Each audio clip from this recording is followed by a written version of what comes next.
It is time to make an actual difference in culture and infiltrate the institutions. The academic resistance to Marxist indoctrination is happening in Europe. I recently read a story about a monastery built in 1204, which was abandoned by retiring monks and is now entrusted to Benjamin Harnwell.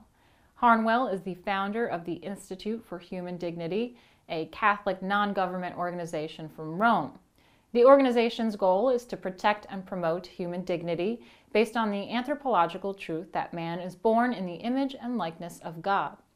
The 800-year-old monastery sits at the top of a hill in Italy, and it is soon to become home to students looking to embrace studies of religion and civilization from a conservative perspective.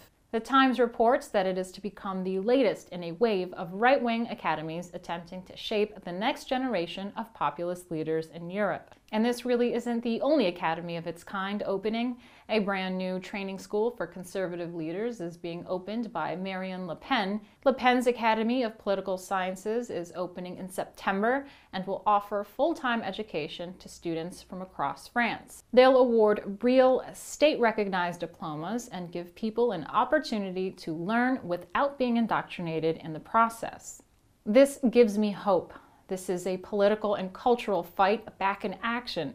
We have always been capable of resisting the effects of the long march through the institutions, and Europe's new populist leaders are leading the way.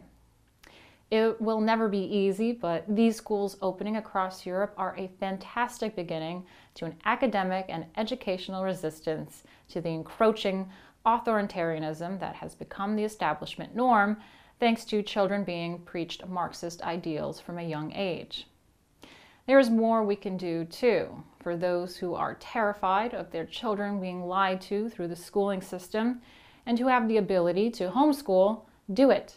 For those who don't, remember to teach your children about the world at home and take them to church. We must teach our children from an early age about the history of our ancestors and the foundations of our civilization. This is the simplest way to gain an advantage over the lies that are peddled by teachers across the US and Europe. And it is more effective than chasing Antifa around in the streets and picking fights with feminists and SJWs. We must rise above this and gain power through the institutions. And for those who think it's time to give up on academia, don't. We need good teachers more than ever. And the more conservatives who are willing to power their way through the fundamentally biased university system, only to become qualified teachers at the end of it, the more resolute our resistance becomes. The left have long understood the power of education, and while they see children as political pawns and puppets in their decades-long ideological game, we see children as the pioneers of Western civilization. Our children will move the West forward and define what it means to be Western. Embrace this, stay strong, and educate. To see more from me and the rest of the Rebel team, like and subscribe.